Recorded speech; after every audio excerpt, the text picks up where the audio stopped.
السلام عليكم، حياكم الله، مرحبا وسهلا. معكم عبد الصمد. اليوم فيديو جديد حول تربية الدجاج البلدي. شنو طريقة التربية والعلف اللي نعطوه للدجاج كل ما يتعلق بالدجاج البلدي ان شاء الله. نعطيكم بالمختصر ان شاء الله. كل فيديو يكون تفصيل على العلف وعلى التربيه وعلى شنو طريقه الانتاج واوقات يتوقف فيها الدجاج على البيض، شنو التحصينات واللي لازم. لان نتكلم الحين بصفه تربيه الدجاج بكميه كبيره، لان كميات صغير ما تواجهش بزاف فيهم مشاكل، لكن الكميات الكبيره هي اللي تواجه مشاكل. مثلا تحصل في القطيع مثلا كمية النمو تاعها كان ضعيف، كمية كانت مريضة، كمية في القطيع الكبير تواجه مشاكل. ان شاء الله كما كتشوفوا الدجاج ما شاء الله تبارك الرحمن، المزرعة اللهم بارك.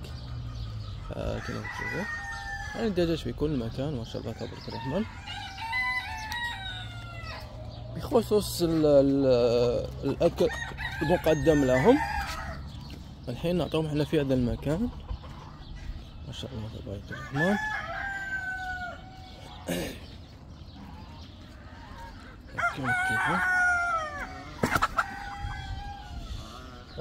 هو عبارة الحين عن بقايا طعام، وأيضا نعطوهم كما تشوفوا شعير، وايضا خبز مبلل بالماء، والباقي يرعى الله. كله اكل طبيعي، ما في ولا شيء، ما نعطوهمش المركز او شيء. خليك على طبيعي وان شاء الله تنتج منهم. فرقوا الدياكة اصلا راكم تشوفوا اذا خليتهم في القطيع بزاف يأثروا لك على الدجاجات، حتى الدجاجات عندهم نفسية تتعب وتقل انتاجها. كنا في العلف ما تعطيهمش مركز، تعطيهم مركز ممكن في المرحلة الأولى اللي تطلع كما نقولوا الكتاكيت، أما الباقي في مرحلة الإنتاج.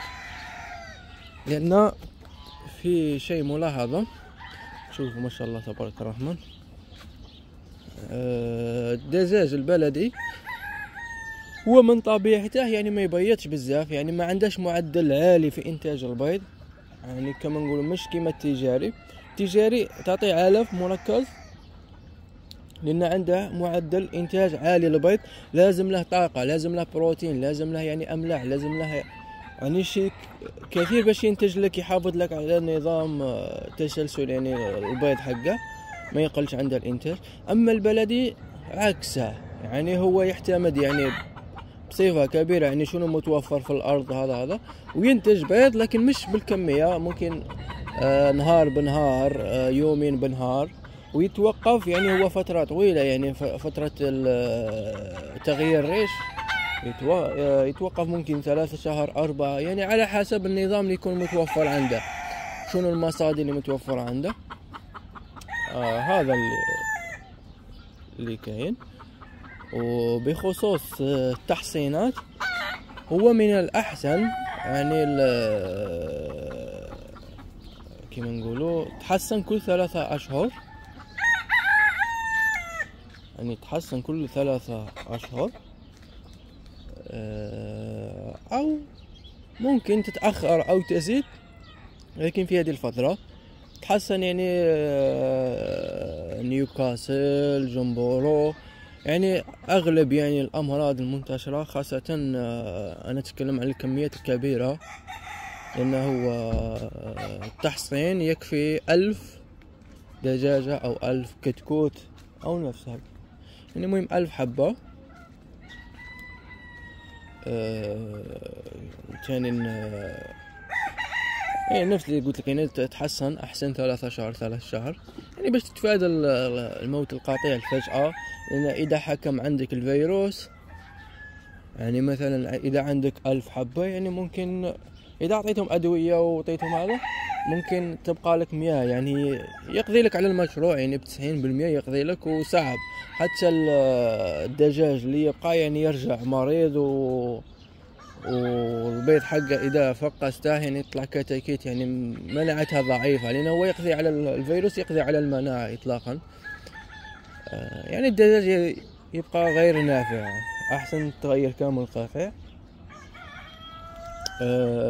وبخصوص الاكل اللي تكلمنا عليه، التحصينات والبيئة، ضروري تكون عندك بيئة، يعني بيئة تكون مفتوحة، يعني باش يصيب الدجاج راحته لازم تكون بيئة مفتوحة، وهذا شيء اساسي في تربية الدواجن، لازم البيئة ونصيحة يعني ما تخليش في مكان مثلا في عندك حديقة مثلا جميلة وجدا وعندها نباتات، ما تخليش دجاج، يعني لأن سوف يقضي على كما تشوفوا هذا الأول كانت نفس هذا. شوف احنا مسكرين باش تعرفوا يعني الفرق. إذا خليت الدجاج شوفوا هو الحين كيفاش يقلب التربة وما يخليش يعني نباتات. هذه الأرض اللي كنا فيها ذروة كانت نفس هذه، يعني كانت ما شاء الله تبارك الرحمن، يعني تشوفوا الخضيرار يعني كانت نفسها، كنا زارعينها بلوبانك وبرسيم وهذا. لكن الحين هي الحين أرض صالحة، يعني مسمدة ومقلبة صالحة للزراعة 100%. لكن الدجاج البراعم اللي تطلع يقضي عليها، يعني ما يخليكش تزهير إطلاقا. شوفوا يعني منطقة الجرداء، يعني هذا هو نفس اللي كلمتكم، يعني توفر البيئة. وانصحك يعني ما تخليش في الحديقة تاعك الدجاج، لأنه سوف يقضي على كلش. هو صح يقولوا مليح في المزارع كلش، لكن انا اتكلم على المشاريع، يعني كي تكون عندك كمية كبيرة ما تخليش في المزرعة وين زارع النباتات خضروات او نباتات زينة، يعني سوف يقضي عليهم اطلاقا. يعني نتكلم على موضوع الدياكة. اذا كنت تبي تنتج الصوص، الديك معدل يعني كل 10 دجاجات واحد ديك، يعني هذا احسن واحد. لان اذا كثرت الديك بزاف يسرى شجار والدجاجات تتعب، يعني ما تقدرش كما نقول ما تقدرش يعني تتعب. وايضا اذا خليت ناقص يعني يكون عندك بيض مش مخصب، يعني هذا تاني غادي تكون تواجه مشكلة. وايضا اذا ربيت الداندو يعني نفس النظام، ما كانش فرق ما شاء الله. كاين هذه الوان ممتازة يعني تعتبر من الزينة، اللهم بارك. انا هذا اللون اللي يعجبني كامل، هذا اللون يعني هنا يسموه في دول الخليج دون رادو. دجاجاته تجي ممتازة، تجي شابة بزاف. انا نوريكم الدجاجات، وعندنا دجاجات كثير من هذا النوع، لكن ما يعرفون راهم. نفس هذه تجي الدجاجة تاعها،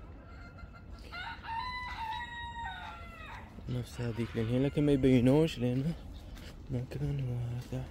اي نفس هذه، ويوم لونها ممتاز وجميلة جدا. اما هذا اللون يعني منتشر كثير في الدول العربية. ان شاء الله يعني كان فيديو خفيف مش مفصل يعني بالعام. ان شاء الله مرة ثانية يكون فيديو ثاني نوريكم العلف ونوريكم الفقاسات، يعني كل شيء ما يتعلق بالدجاج. انا بس انا الحين درت لكم عام، لان في مدة ما نشرتش في اليوتيوب، يعني كانت بسبب الضغوطات ويعني امور يعني تعرفوا الحياة، انشغالات الحياة. ان شاء الله رجعنا ان شاء الله ونفيدكم ان شاء الله.